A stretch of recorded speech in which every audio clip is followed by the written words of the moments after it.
Hello guys. जी आपली देवगडपर्यंत जी ride होती ती आपण पार्ट वनमध्ये कवर केली आहे. आणि आत्ता आपली जी राईड देवगडपासून रत्नागिरीपर्यंत असणार आहे ती आपण आता पार्ट टूमध्ये कवर करणार आहोत. आणि ज्या मंडळींनी पार्ट वन मिस केलेला आहे त्यांनी पार्ट वन नक्कीच बघावा. त्याची लिंक मी डिस्क्रिप्शनमध्ये मेन्शन केलेली आहे. आणि असंच माझ्या यूट्यूब चॅनलला सबस्क्राईब करा आणि रिअल टाईम अपडेट्ससाठी माझ्या इंस्टाग्राम अकाउंट आणि एफ बी पेजला फॉलो करा. ज्या अकाउंटच्या लिंक्स मी डिस्क्रिप्शनमध्ये मेन्शन केलेल्या आहेत. तर मित्रांनो, आपण देवगडपासून थोडे पुढे आलेलो आहोत जैतापूरकडे. तर हा आहे जैतापूर आणि देवगडला कनेक्ट करणारा ब्रिज आंबेरी गावामध्ये. तर आत्ता आपण पुढे आलो आहोत. तर हा रोड आहे जैतापूर नाटे रोड आहे. तर आपण आता जैतापूरमध्ये आहोत. जैतापूरवरून आपण आता नाटेला जाणार आहोत. आणि आत्ता आपलं पुढचं जे डेस्टिनेशन आहे ते आपलं देवघाली बीच आहे, जे की नाट्याच्या थोडंसं पुढे आहे. खूप छानसं बीच आहे ते आणि तिथे तुम्हाला खूप कमी क्राऊड मिळेल. आणि आत्ता आपल्याला पुढे एक मोठा ब्रिज लागणार आहे. तो आहे जैतापूर आणि नाटे या दोन गावांना जोडणारा ब्रिज. मी जरा पॉपीला पुढे जायला सांगतो. पॉपीबाई, जरा पुढे जा तू. ओके. सो मी पॉपीला पण कवर करू शकतो एवढ्यात, म्हणून त्याला म्हटलं की तू पण थोडंसं पुढे हो. तर हा आहे जैतापूर नाटे यांना जोडणारा ब्रिज. हा खूप वर्षानंतर झालेला ब्रिज आहे. तर आपण आता थोडंसं पुढे आलो आहोत. कशेळी या गावामध्ये आलो आहे. तर इथे येऊन आपल्याला पुढे दोन फाट्या लागतात. एक जातो रत्नागिरीला आणि एक जातो देवघाली बीचला. देवघाली बीच थोडंसं आतमध्ये आहे. एक 4.5 ते 5 किलोमीटर इथून आतमध्ये आहे देवघाली बीच. तर आता आपण लेफ्ट घेऊन आता निघालो आहोत देवघाली बीचला. थोडासा अरुंद रस्ता आहे आतमध्ये जायला. थोडासा खराब पण आहे जरासा रोड. आम्हाला इथपर्यंत पोचायला 12 वाजले आहेत. थोडंसं ऊन पण आहे. तर इथे थोडेफार खड्डे पण आहे. तर मी तुम्हाला एक सजेस्ट करेन की तुमच्या बाईकच्या रिअर टायरमध्ये थोडीशी हवा कमी ठेवा. So I suggest 32 PSI. किंवा तुमच्या रिअर टायरमध्ये जेवढी जास्त हवा असेल तेवढं तुम्ही जास्त बाउन्सी फील कराल बाईकवर. आणि मोस्टली तुम्ही सॅडलिंग कुठे करता, जिथे ऑफ रोड्स आहेत किंवा जास्त पॅथोल्स आहेत तर तुम्ही तिथे सॅडलिंग करता. सो तुम्ही रिअर टायरमध्ये आणि फ्रंट टायरमध्ये जर तुम्ही व्यवस्थित चेक करून जर प्रेशर ठेवलं तर तुमची बाईक कंट्रोलमध्ये पण राहते आणि थोडीशी बाउन्सी पण फील करणार नाही तुम्हाला. आता माझा एक असा प्रॉब्लेम झाला आहे की मी ह्याच राईडला फर्स्ट टाईम टँक बॅग घेतली आहे, जी वायतराची आहे. कारण आपण सॅडलिंग करताना आपल्या टँकला आपण होल्ड करतो आपल्या लेग्सने. तर तो थोडासा प्रॉब्लेम येतो आहे की त्यामध्ये बॅग येते टँक बॅग. तर तो थोडासा प्रॉब्लेम येतो आहे की बाईक कंट्रोलच्या बाहेर जाते, म्हणजे एकदम कंट्रोलच होत नाही आहे बाईक. कारण थोडासा प्रॉब्लेम येतो आहे टर्न घेताना आपण त्या हँडल बार थोडासा प्रॉब्लेम क्रिएट करतो आहे टँक बॅगमुळे. तर मी सांगेन की तुम्ही जर टँक बॅग घेत असाल तर थोडं चेक करून घ्या की किती लिटरची घेणार आहात. ते माझी आहे ती 22 लिटरची आहे. तर तुम्ही किती लिटरची घेणार आहात ते एकदा चेक करून घ्या की तुम्हाला सॅडलिंग करता येणार आहे की नाही. कारण तुम्हाला तुमच्या बाईकने टर्न घेता येतो आहे की नाही हे खूप जास्त इम्पॉर्टंट आहे. आणि तुम्ही किती कंट्रोल करताय ती बाईक सॅडलिंग करताना हे पण खूप इम्पॉर्टंट आहे. सो ते एक चेक करून घ्या की टँक बॅग घेताना. आता आपण थोडंसं पुढे आलो आहे जिथे दोन फाटे भेटतात, पण आम्ही दोघं जरा कन्फ्यूज आहोत. सो जरा इथल्या कोणाला तरी आपण विचारूया. काकी देवगाली बीच कुठे? इकडे का? चल लेफ्टला. इथून लेफ्ट घ्यायचं आहे देवघाली बीचला आणि आपण लेफ्ट घेऊन देवघाली बीचला जाऊया. असं खूप छान वाटतं सॅटर्डे संडे राईड करायला. कारण एवढ्या स्ट्रेसफुल लाईफमधून वेळ काढून फिरणं म्हणजे खूपच कठीण आहे. राईड केल्यानंतर थोडाफार स्ट्रेस कमी पण होते. आणि त्यात तर ज्यांची कॉर्पोरेट लाईफ आहे ते तर त्यांचं काही खरंच नाही आहे. सध्या काय चालू आहे काय नाही, मॅनेजर्सची रोज रोजची ताणाताण हे ऐकून एवढा वैताग आलेला असतो ना की हे सगळं आम्ही शनिवार रविवार विसरून जातो राईड केल्यानंतर. मला खूप जण विचारतात की नितीन, अरे यार तू जॉब फॅमिली रायडिंग हे कसं कसं मॅनेज करतोस, काय कळत नाही. तर मी त्यांना एवढंच सांगतो की बाबा हे सगळं मॅनेज करावं लागतं तुम्हाला. फक्त आणि फक्त पैसा कमवून होत नसतं. एक मिनिट मला असं वाटतं आपण इथे कुठेतरी रस्त्यात चुकलो. एक मिनिट ह्या दादांना विचारूया. देवगाली बीच कुठे? देवगाली बीच सरळ जायचं ना. तर आपल्याला सरळच यायचं होतं, इथून आपल्याला लेफ्ट घ्यायचं आहे. आणि आपल्याला एक बरं आहे कोकणात की कोकणात काही विचारलं की आपल्याला त्याची आन्सर्स लगेच भेटतात. म्हणतात ना कोकणची माणसं साधी भोळी, तसं आहे ते. नाहीतर तुम्ही पुण्यात जर कधी राहिला असाल तर तुम्हाला पुण्यात कधीच तुम्हाला कोणी सरळ आन्सर देणार नाही. कारण मीच पुण्यात 13-14 वर्ष होतो. असं नाही की पुणे खूप खराब आहे, पण पुणे खूप छान आहे. वेदर तर पुण्याचं खूप मस्त असतं वेदर. मला तर जाम आवडतं पुणे. कोकणात तुम्हाला मोस्टली एक गोष्ट एक बघायला मिळेल ते म्हणजे कुंपण. जागेला घातलेलं कुंपण हे किती छान असतं बघा. एवढं मस्त वाटतं ना हे बघायला, आणि याच्यामधून गाडी चालवायला खूप खूप भारी वाटतं. इथे जरासा रोड खराब आहे परत. चला परत. हे मला सारखं सारखं कंटाळा आला आहे सॅडलिंग करायचा. कारण या बॅगेने एवढा मला कंटाळा दिला आहे ना की बस रे बस. हां नाही नाही हाच रोड बरोबर असाच आहे अजून. मध्ये मध्ये माझं आणि पॉपीचं पण कॉन्व्हर्सेशन चालू आहे इंटरकॉमवर. तर थोडंफार मी ते ट्रिम केलं आहे. आपल्याला अजून खूप मोठा टप्पा गाठायचा आहे. आणि आज आपला स्टे आहे गणपतीपुळेमध्ये. इथून जवळपास एक 70 किलोमीटर लांब आहे गणपतीपुळे. आणि अजून आपण आहोत इथे कशेळी देवघाली बीचच्या इथेच. राईड करणं एवढं सोपं पण नाही आणि खूप टफ पण नाही. पण एकट्याने राईड करणं म्हणजे खूपच कंटाळा येतो कधी कधी. मग ग्रुप असेल तर इंटरकॉम पाहिजे बाबा, नाहीतर खूपच कंटाळा येतो. नाही तर इकडच्या तिकडच्या खूप साऱ्या गप्पा टप्पा चालतात. आणि मग त्याच्यात मग नॉन ॲडव्हेंचर बायकर असेल तर मग काय त्याचं काय खरंच नाही. आपण थोडेसे पुढे आलो, इथे 2 फाटे फुटतात. आपण या जरा इथल्या या काकांना विचारूया जरा. काका देवगाली बीच कुठे? सरळ जायचं ना. रोड आहे का सरळ? हां काकांनी सांगितल्याप्रमाणे आम्ही पुढे आलो. काका म्हटले होते डांबरी रोड सोडायचा नाही.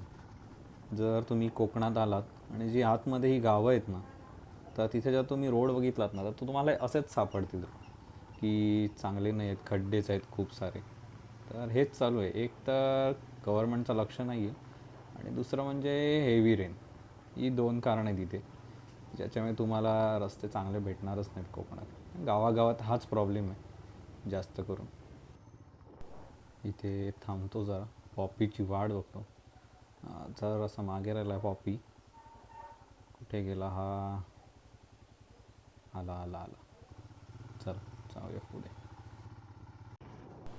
एक 4 ते 5 वर्षांपूर्वी इथे रोड पण नव्हता, पण आता इथे डांबरीकरण केलं आहे. पण ते पण आता रोड खराब झालेला आहे. सो थोडं आधीपेक्षा हे थोडं तरी बरं आहे. आता आपण इथे पोचलो आहोत देवघाली बीचला. आता इथे समोरच आहे देवघाली बीच. आता तुम्हाला असा व्ह्यू दिसेल देवघाली बीचचा, एक छानसा व्ह्यू. थोडंसं विंड प्रेशर जाणवतं इथे गाडी चालवताना. तर आता आपण आलो आहे देवघाली बीचला, पण इथे आपल्याला पुढे जाता नाही येणार आहे. गाडी ज्या दिवशी आणली चला ना तर आपण आतमध्ये जातोय. त्याच दिवशी फक्त बायको जरा गाडीवर तिथल्या बसली. काकांबरोबर थोडंसं जुगाड लावलं आहे. आणि त्याच्यानंतर फक्त एकदा मी त्याच्यामुळे तिला ते घेऊन म्हटले की गेलो थोडं होतो जाऊन या आणि त्या लवकर दुसऱ्याच आतमध्ये. दिवशी फक्त. तर चला आपण समोर आत जातो आहे. तेवढंच. जरा मला थोडी व्हिडिओ करायची त्याच्यानंतर ती होती, गाडीवर एकदा सुद्धा बसता तर येईना. बघूया.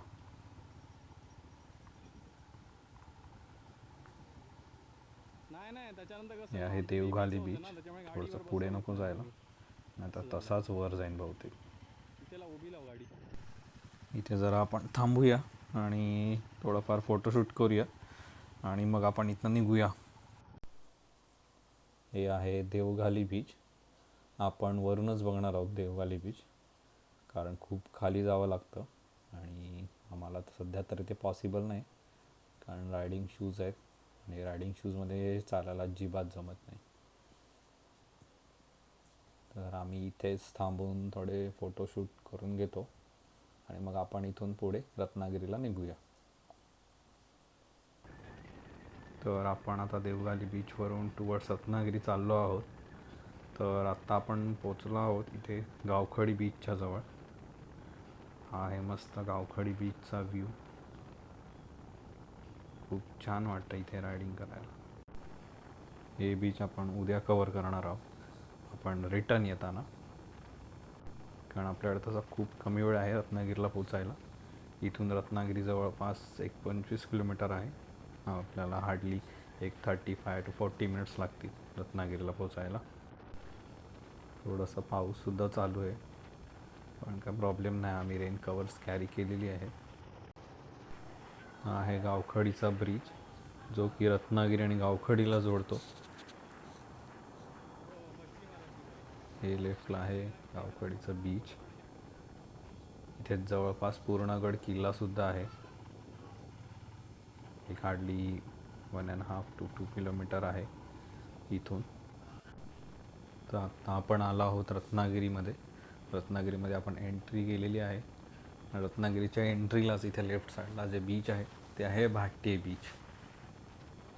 रत्नागिरीचा खूप फेमस बीच आहे. इथूनच आपण पुढे रत्नागिरीमध्येच थांबणार आहोत. रत्नागिरीमध्येच लंच करून मग आपण परत पुढे निघणार आहोत. रत्नागिरीमध्ये खूप छान छान हॉटेल आहेत जेवायला. त्यात आज आहे सॅटरडे, सो आज व्हेज.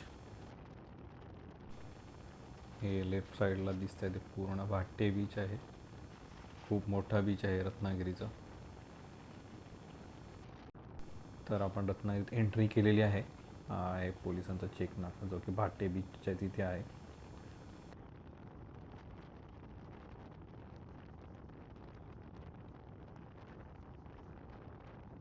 हे रत्नागिरीचा भाट्ये बीच. आणि तिकडे लेफ्ट साईडला दिसतंय ते आहे मांडवी बीच. आपण तिकडे सुद्धा जाणार आहे मांडवी बीचला.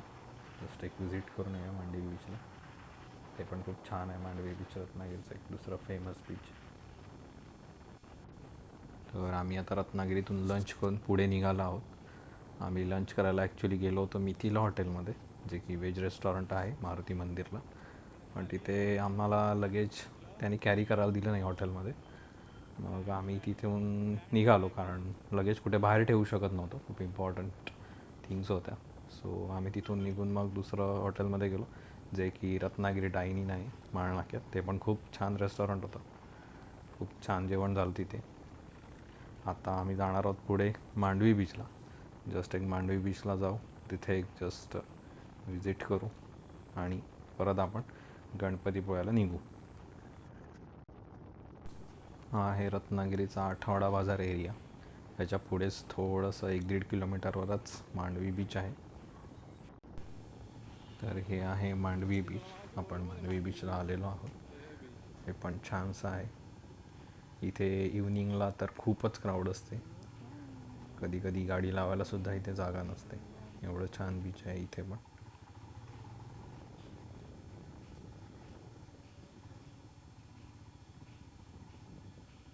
हे आहे मांडवी बीच. आता आपण इथे दुपारी आलोत, सो इथे क्राऊड कमी आहे. मांडवी बीचवरून निघाल्यावर आपण आता सध्या आलो आहोत गणपतीपुळे रोडला. हा आहे रत्नागिरी गणपतीपुळे रोड. आणि हे आत्ता आपण आलो हे आहे आरे बीच, जे की अराऊंड 15 किलोमीटर्स आहे रत्नागिरीपासून. इथे तर खूपच कमी क्राऊड असते. आता आहे दुपार झालेली, सो इथे खूपच कमी क्राऊड आहे. आणि हा आहे आरेचा ब्रिज. इथे थांबू, जरा मस्तपैकी फोटोज घेऊयात आणि मग आपण इथून पुढे निघूयात. किती शांत बीच आहे हे, पण व्हेरी पॉप्युलर आणि अनक्राऊडेड बीच आहे. ही BS6 आहे आणि ती लेटेस्ट आहे आत्ताची. हा गेलेलात का?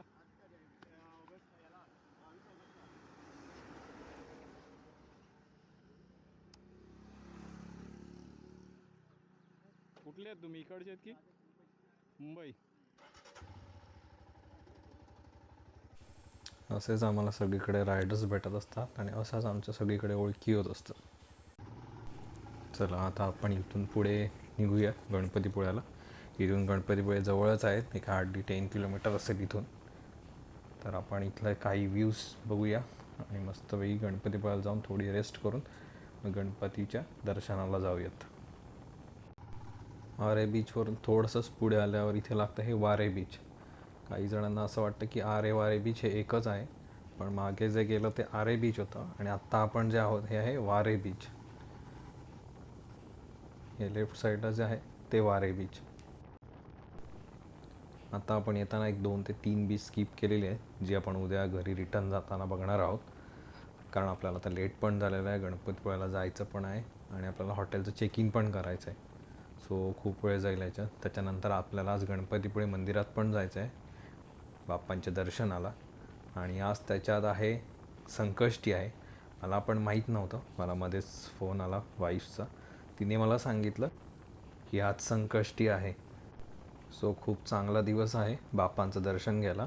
आणि आज गणपतीपुळे मंदिरात खूप गर्दीसुद्धा असणार आहे. सो बाप्पांचं दर्शन घ्यायला आज आपल्याला खूप वेळ लागणार आहे. सो त्यासाठी सुद्धा आपल्याला आज लवकर जावं लागणार आहे. आणि हे आहे काजीरभाटी बीच. खूप छान बीच आहे. लेफ्ट साईडला जे दिसतं आहे काजीरभाटी बीच आहे.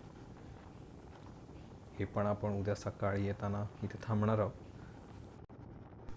हे लेफ्ट साईडला जे पूर्ण दिसतं हे सगळं काजीरभाटी बीच आहे.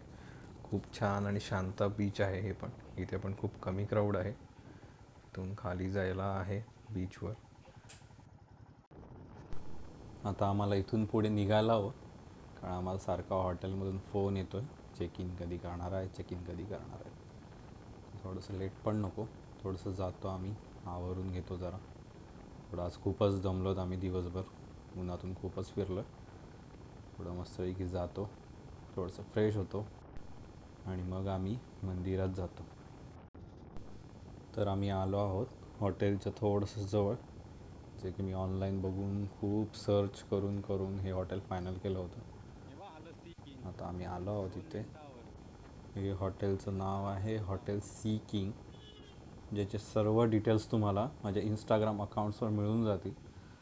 माझ्या इंस्टाग्राम अकाउंटला फॉलो करा आणि तिथे तुम्हाला सगळे डिटेल्स मिळून जातील या हॉटेलचे. खूप छान हॉटेल आहे. मी याची एक व्हिडिओ पण ह्या ब्लॉगमध्ये अटॅच करणार आहे, सो ती पण तुम्ही बघून घ्या.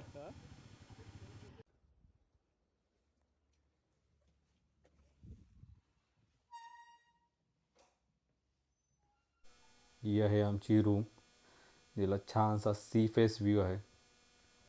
खूपच मस्त अशी रूम आहे, वर्थ आहे. खूप शांत असं वातावरण आहे इथे, खूपच भारी वाटतंय.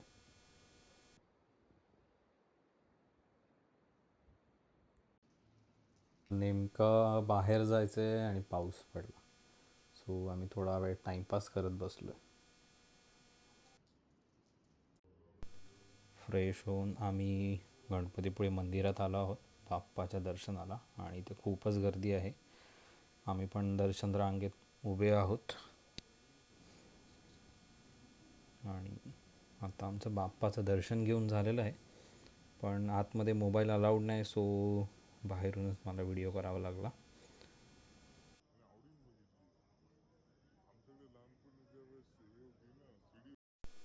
आमचं नशीब एवढं चांगलं आहे की आम्हाला बाप्पाचा प्रसादसुद्धा मिळाला आणि उकडीचे मोदकसुद्धा खायला मिळाले, जे माझे खूपच फेवरेट आहेत. बाप्पाचं दर्शन घेऊन आम्ही हॉटेलला आलेलो आहोत. आज आम्ही खूप दमलेलो आहोत, सो आम्ही एक शांत झोप घेणार आहोत. आणि उद्या सकाळी लवकर पण निघायचं आहे, तर आपण सकाळी भेटूया सर्वजण. गुड नाईट मित्रांनो, शुभरात्री, टाटा, बाय बाय. तर मित्रांनो, उद्या सकाळी आपण घरी जायला निघणार आहोत. तर उद्याचा जो दिवस आहे तो आपण पार्ट 3मध्ये कवर करणार आहोत. त्यात पण खूप काही प्लेसेस आहेत जी मी स्किप केली होती मध्ये, तर ती आपण जाताना उद्या कवर करणार आहोत. आणि मी तुम्हाला एका हॉटेलला पण घेऊन जाणार आहे की जे खूप फेमस आहे फिशसाठी, जिथे खूप साऱ्या सेलिब्रिटीजसुद्धा येतात, जे की रत्नागिरीमध्ये आहे. तर आपण उद्या तिथेसुद्धा जाणार आहोत. So stay tune for part 3, जो की तुम्ही बघायला विसरू नका. मी लवकरच तुम्हाला पार्ट 3चा अपडेट देईन. आणि असंच माझ्या यूट्यूब चॅनलला सबस्क्राईब करायला विसरू नका. थँक्यू. मंडळ आभारी आहे. टाटा.